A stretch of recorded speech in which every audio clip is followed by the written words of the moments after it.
Hey, what's up, guys? Tim Uchuk here. Just want to hop on and talk about a theme that I'm sure is top of mind for you if you're not living under a rock. The theme of this quick training is going to be how to recession-proof your business during uncertain times. And if you're running a business, chances are you're being impacted by the great resignation, by inflation rates, by supply chain issues, by instability of currencies and all of these things that are kind of coming at us simultaneously. We're just coming out of COVID. So we've had quite a run over the last year or two, and a lot of these things feel like they're outside of the scope of our control, and they are to a large extent. So what I want to focus on in this training is what is within the scope of our control so that we can double down and put all of our energy and focus and attention on those things that we can control so that we can gain an advantage, a competitive advantage by focusing in the right areas, especially when times get tough.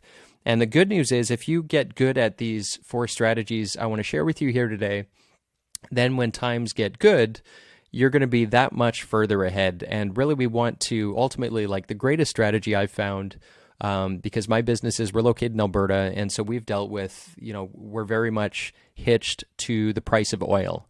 So we deal with good times, bad times in a 5 to 7 year cycle, and it has taught me the value of always planning for the worst case scenario. So let's jump into it. I first want to talk about most of the business owners that we work with, and I'm going to talk about this through the lens of my own personal story.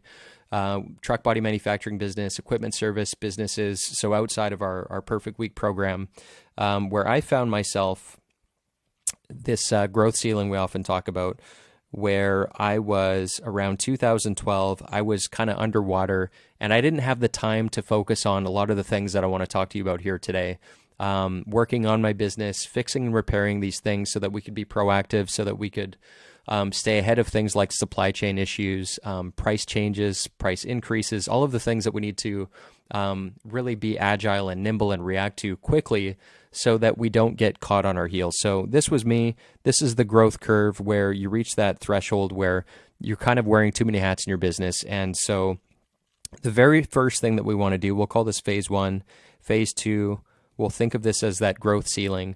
And the first thing that I had to do was figure out how to get my head above water so I could actually have the mental bandwidth and the time to actually start thinking about implementing some of these improvements so that we could get ourselves into that position of strength, right? Being proactive rather than reactive. And the first system that I had to learn and put in place, which really solved for it, was a countermeasure against a couple things here. Number 1 was habits of me working on the wrong things each day, $10 tasks, etc. Not having guardrails in place.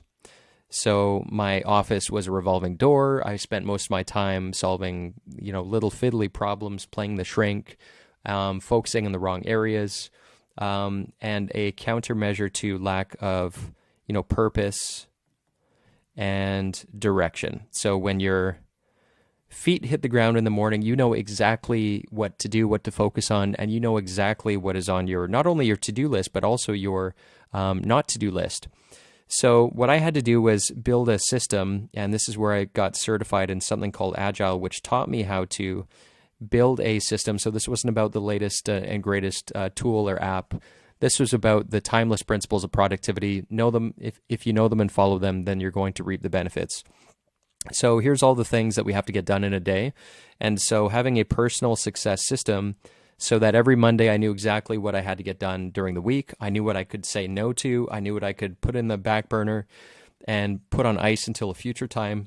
And I didn't have to think about it. This allowed me to free up enough time, a little bit at first, and that expanded over time. So I'm talking about a personal success system, which was the very first thing that I had to have in place so that I could kind of protect me from myself. All those bad habits, right? We procrastinate. We're not focused. We're overwhelmed. Our inbox is just overloaded with noise. All of these things, I had to have a personal success system in place so that I could be set up for success. That was the default behavior, was just focus and success every day, right? Also the ability to hand things off and delegate and know which things to hand off and delegate. So this is number 1, Having a system so that, and I'm not talking about a project management like Trello, like an app. I'm talking about having the ability to know exactly where you're going to be by the end of this quarter, to know exactly what you want to get done by the end of this week, to know exactly what you want to get done by the end of today. When you have that, you're armed with it. You have that gift of clarity, gift of purpose, gift of focus. So having these things in place, really, really critically important so that you can get your head above water and start to focus on some of the proactive things that you'll have to put in place in order to pivot and shift your business to one that is able to weather the storm of a recession. So number two, let's get into, this was my kind of big paradigm shift, was understanding, this was an epiphany that was required for me, was understanding that my business, if I want to solve for these things, I can't be the center of the universe. So if this is me, this is my team, all my team members, right? Center of the universe. Everything's very centralized going through me. The first revelation was, if I have to solve for this issue of me just being stuck, pulling all the levers, feeding the machine every single day, I have to start looking at my business as something that's separate from me, right? So in other words, you have to be something separate from your business. So you are not your business. Okay, so that was the first thing that I had to realize, and I had to start looking at my business as something that was separate from me. So that, imagine, if your business is you, if all of your processes and a lot of that tribal knowledge is trapped up here, then you are the default. People have to go through you. You are, in many ways, your business. So I had to start thinking my business is separate from me, and if I'm looking at it in that way, how do I need to structure things so that it can operate without having everything have to go through me? So the first kind of epiphany or aha was starting to see my business as a separate entity from myself, so that when we're looking at making your business recession-proof, if your business is something separate from you and you see it as its own kind of separate living, breathing entity, there's a couple things that need to follow. So thing number one is, well, how do we look at our business and know whether or not it's healthy? You're looking at your business as something separate from you. Well, that's where you have to have things like your KPIs in place. So KPIs are like when you go to the doctor and the doctor takes your blood pressure, they take your temperature. That's how they assess the health of you. So you have to have the same ability to assess the health of your business, so that it's not like this emotional feeling type thing when it comes to your your cash flow, your profitability, etc. You want to have a set of numbers so that you can start, again, being proactive, looking at the health of your business on a regular cycle, every day, every week, so that you know when your cash flow is, that canary in the coal mine, you start to see your aged receivables going out of whack, you can react very, very quickly because you are seeing your business as a system that is separate from yourself, okay? So let's talk about number two, and the first kind of transition that allowed me to make this shift happen, to have my business start to function and run as a system and an entity that was separate from me. So what has to be true if you want this to be true, if you want your business to run and function without you, what needs to be true is whatever path you choose, you can say that your business is separate from you if you have roughly 80 to 90% of the day-to-day activities and decisions not on your plate. So your average Monday through Friday, 80-90% of the operating hours and day, 80-90% of the activities and decisions don't need to go through you. Okay, so if 80-90% of the activities and decisions do need to go through you, you're answering the phone, you're calculating all the quotes. This is you, right? You're chief everything officer. You're right in the center. So this is what we want to be true. We want to have 80-90% of the day-to-day activities and decisions not have to go through us. So how do we make that happen? Three big shifts that I made. So I now had the time and bandwidth because I had the personal success system. The second thing I had to have in place was, I call it a team performance system. So that's basically, how do I start to hand off those activities, which means bringing the right people, getting the right people into the right seats in the bus. That's your hiring, that's your onboarding, that's your attracting people who are a good culture fit into your organization. So number 2, team performance system. A team performance system. And really at the end of the day, what we want to have be true, and this is especially true during, in the economic cycle, we're looking at the low points, right? Down here, you want to, when you pay your payroll to your team, right? You're paying your payroll, you want, so this is somebody who is not being properly utilized. They're inefficient, lots of questions, a lot of mistakes. Their utilization, is 20, 30% on payroll, on compensation. What you want to do is have a system in place that helps them to reach their potential in terms of utilization. So that means we're eliminating the friction, we're eliminating the search, we're eliminating the questions and the mistakes and the rework, so that you can have a team that is fully utilized, fully optimized.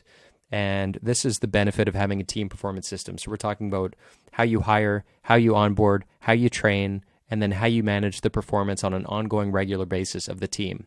And I'm not talking about micromanaging. I'm talking about having a system for your quarterly reviews, your scorecards, having the right types of job descriptions. Having a team performance system is essential so that, especially during tough, uncertain times, so that you are making the most of everybody who is on your bench. So number 2, team performance system. Number 3 thing that has to be in place if you want this to be true here, this statement to be true, 80-90% of your activities and decisions are off your plate. You need to have what I call a leadership system in place.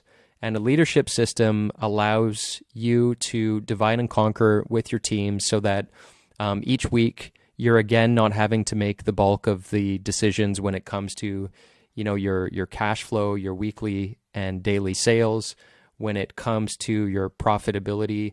Having a leadership system allows you to navigate your business kind of as a boat to get everybody pointed in the same direction, and having your team have the ability to make good decisions without you having to do all the thinking for them. And so a leadership system, how we execute our leadership system is every single Monday we meet for 60 minutes and we look at our numbers, so we call them KPIs, each week. We look at our problems and we do some root cause analysis, so continuous improvement. Every single week we look at all the problems.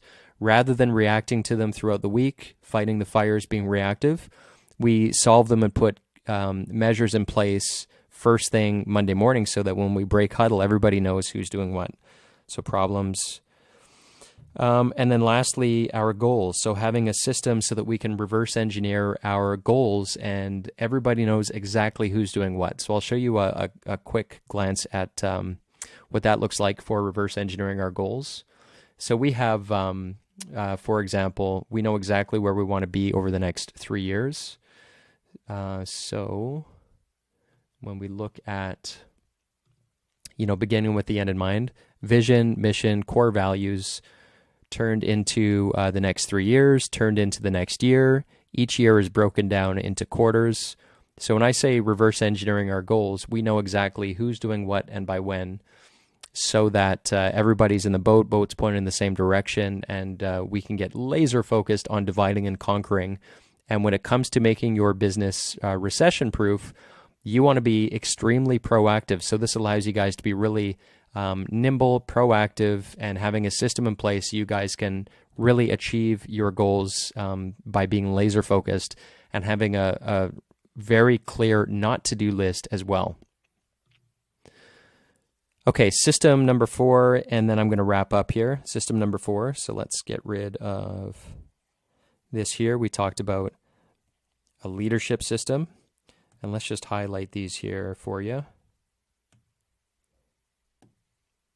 Okay, so team performance system, leadership system, personal success system. The last system that we want to have in place to make our business recession-proof during uncertain times is I call it a value creation system.